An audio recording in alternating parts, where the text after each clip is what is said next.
মাংস ভাগাইছি। যারা খাইবো দাওয়াত রয়েছে, আর বন্ধু বান্ধব যারা আছে তাদের দাওয়াত রইল সৌদি আরবে। দেশি হরিণের মাংস। হরিণের মাংস তো কালো হয় বেশিরভাগই, ওই লেগ পিস। এই নি দেশি হরিণের মাংস।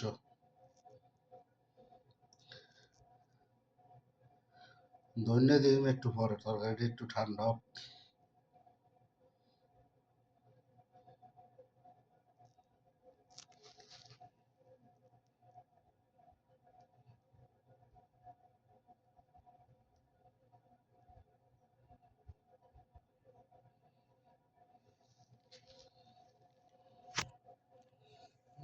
কালকে ইলিশ মাছ পাকাইছি, ওই তো ইলিশ মাছের মাথা রয়েছে কে, মাথা রয়েছে এই মাথা, ব্যাস।